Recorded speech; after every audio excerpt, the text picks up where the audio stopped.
Hello and welcome to a new series called Shit Sargon Says, abbreviated SS-S.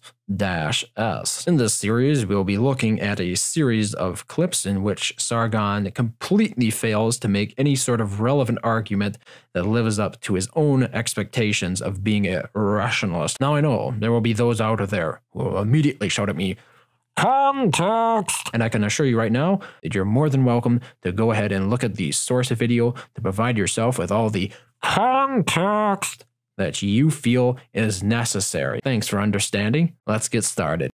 So, the esteemed God Emperor has given his first press conference since achieving the throne. Why would you refer to the President of the United States in that way? Either it's a dog whistle, or you think you're being clever because of memes. This was, in fact, the indications that Donald Trump was about to be a complete tyrant, because he wasn't going to talk to the media. This was particularly stupid because Trump was in the process of talking to other media outlets.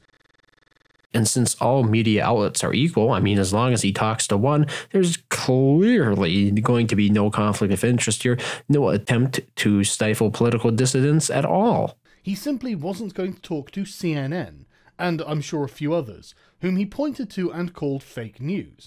If the president just declares a news corporation fake news, well, you don't have to talk to them anymore. Simple as that. There's absolutely no censorship or censoring the freedom of the press here whatsoever based on your own political views. Now, is there? Professional liars become very good liars, and CNN and the rest of the mainstream media lie to you through omission.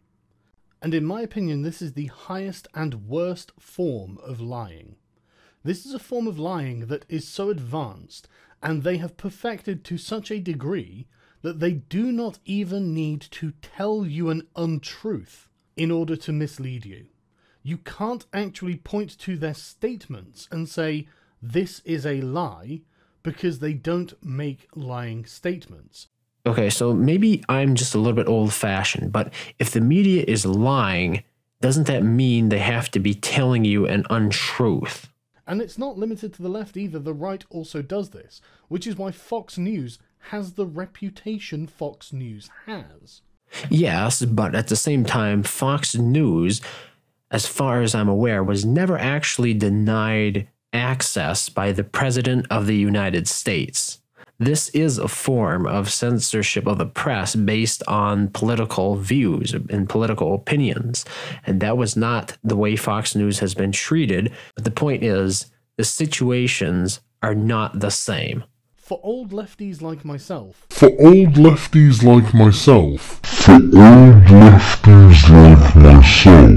I like that you try to hammer home that you're really, really left-wing, but your words, time and time again, run counter to that claim. So this is how the media lies by omission. Number one, they cherry pick. Oh, they cherry pick, huh? Well, it's a good thing the new media is so much better. They only cherry pick every week, whereas the old media apparently cherry picked every day. I'm, of course, referring to Sargon of Akkad and how he chooses the stories he puts in his Weak and Stupid series. That is very cherry-picked information that comes largely from right-wing sources. The outrage over this on alternative media became so great that CNN were forced to apologize. She can regret the error all she wants, but it's quite clear that this was not done by accident. Right, I think I've got it. Apology is not accepted by you. Why would it be? It's funny, though, that you would take this position after complaining that the SJWs do exactly the same thing, and that's the reason why you would never apologize for some of your most tasteless jokes, and you still stand by them. That was CNN cherry-picking a very specific portion of footage, taking it out of context and presenting it as if the person saying it meant something else. If you want to know more about this, you can just go to YouTube, go to the search bar, type in CNN Lies, and you will find thousands of different videos on different topics of just the people in the alternative media spotting this and calling it out. Yes, the always trustworthy alternative media, who do the majority of their research via Google. Also, the number of search results that you get back from a query does not necessarily mean that it is true. It simply means it is popular opinion, and a lot of people are talking about it and giving their opinions on it. Mainstream media journalists will actually go out of their way to not inform themselves about a specific topic. Yeah, so exactly which journalists are going out of their way to inform themselves of a topic? I mean, the implication here is that mainstream media journalists don't. Which journalists do? Are we talking about the Google journalist once again? Because that's what people of your ilk on the internet do. You Google stuff. You've even said that you're not a journalist. You wouldn't feel comfortable putting yourself in that or with that label. And no, I disagree with you that it's because you think you're corrupt. It's because you don't do any journalism. You just read stuff off of Google. Stereotypes this journalist helped create and perpetuate out of deliberate ignorance because they chose not to go to an inner city and instead simply talk about those people without actually talking to those people. This is such a superfluous point because talking to an individual does not represent the demographic. So Sargon's complaining about this reporter's preconceived stereotypes of a certain demographic. And he's saying that, well, you can't judge them until you meet them, or you shouldn't judge them until you meet them. How many are you going to meet? In this example he gives, the journalist only met one family, as far as I'm aware. And all of a sudden, that one family disproves all of his prior preconceptions about this demographic? No. Heuristic analysis exists for a reason. And simply meeting one person from a certain demographic is not enough to disprove a stereotype that has been developed and cultivated around that demographic. I mean, listen to the way he describes them when he takes them to the studio. Please welcome Dorinda and Scott Sykes, right here, all the way from Ohio. All the way from Ohio? Yes, Sargon. The studio is in New York. They came from Ohio. That is halfway across the country. As if these people are from parts unknown, remote, strange, foreign lands where they don't even speak English. They haven't learned to read or write yet, and boy, do they hold some funny opinions. Well, yes, I'm sure that stereotype of the rural American exists for no good reason whatsoever. When it comes to stereotypes surrounding, I don't know, feminists or black people, those are 100% legit. How is it possible that you think that these pre-existing stereotypes that exist around people based in rural communities have no legitimacy? What, just because they found one person who does not exemplify that stereotype? Who runs counter to it, who actually does not hold those views, that is from that area? Oh, well, that just blew that entire heuristic analysis right out of the water. Congratulations, I'm glad I'm informed now. Let's take more anecdotal evidence as evidence of a statistical trend or a demographic trend. Here are some of those weird mythical beasts that we described as Trump supporters, and they're not actually total racists. And this is weird to him.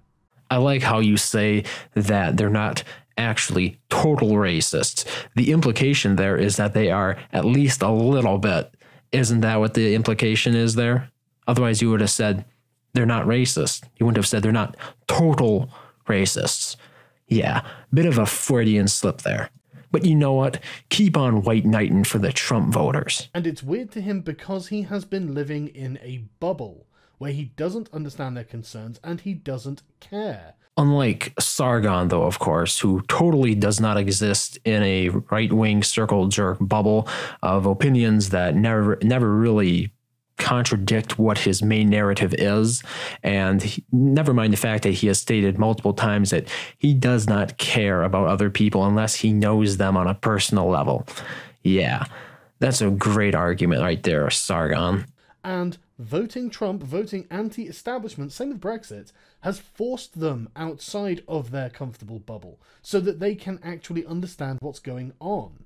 This is why these votes against the establishment were necessary. It is inevitable that any person is going to end up in their own bubble. You have a bubble.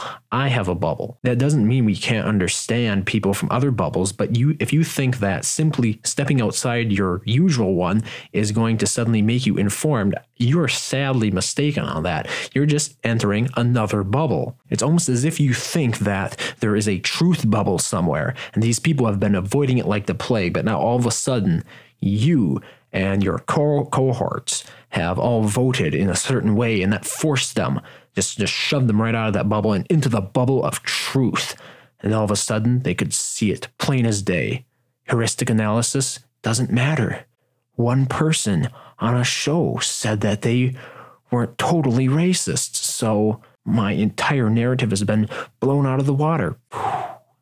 The establishment themselves made it happen because of their arrogance and hubris and just complete disdain for those outside of it. But then again, we look for like moral leadership from our hero Sargon, and we don't see any disdain from him towards people outside his bubble now, do we? No, that wouldn't make you a total fucking hypocrite, because your actions run in exactly the same circles as these people you are demonizing right now. Then this morning, I wake up to President Trump's first press conference where he's attacking the press and comparing our country to Nazi Germany. While Trump's comparison of the United States to Nazi Germany is as ludicrous as far-left activists comparing Donald Trump to Adolf Hitler, it's so telling how you cannot simply disown a statement of Trump's without in the same breath comparing it to something somebody on the left did. That is so disingenuous, and it speaks volumes about your intentions on the subject. It's Van Jones's opinion that's most important here. He feels rocked by this. Feels like he is completely taking a battering when Trump specifically calls the press liars. Oh yes, totally. It is definitely more important what Van Jones thinks, some relatively low-profile journalist, rather than the actual president of the United States, who has been denying him journalistic access. And yet, he is a liar. In fact, most of these people are liars, and they have been acting like a privileged class. Oh, right, there is that nasty old privilege come to bite Sargon right in the ass. After declaring there was no such thing, it was simply made-up nonsense and hooey. All of a sudden, this journalist is from a privileged class, but Sargon isn't, Donald Trump isn't, and pretty much anybody in the right wing. Nope, none of them are from a privileged class. Just the journalists are. The people at CNN, all privileged. I said so, I'm Sargon of Akkad, and I'm completely logical and rational. Oh, I get it. You were saying he was privileged because he had $1 million. Well, if that's how we're gauging privilege in the United States, well, I think Donald Trump severely outranks him. So Donald Trump is actually abusing his privilege here against a journalist because Donald Trump has a lot more money than the journalist does. Wow. I wonder how that works on your little progressive stack test, These people are totally out of touch, and I think it's because they believe their own lies. They believe that all they do is speak the truth, because technically all they do is speak the truth. Right, so let me get this straight. These people, they don't think they're lying because technically they're not lying, but you're saying they are lying anyway. How does that make any sense? But they only speak half of the truth, and it's the other half that's being left out that is leaving them misinformed. So basically what you're saying is context. It could be that this is just a natural effect of this kind of insular culture, but either way the results are the same. They have failed as journalists. They have failed to accurately inform the public because they failed to accurately inform themselves. And this is a dereliction of duty for a journalist.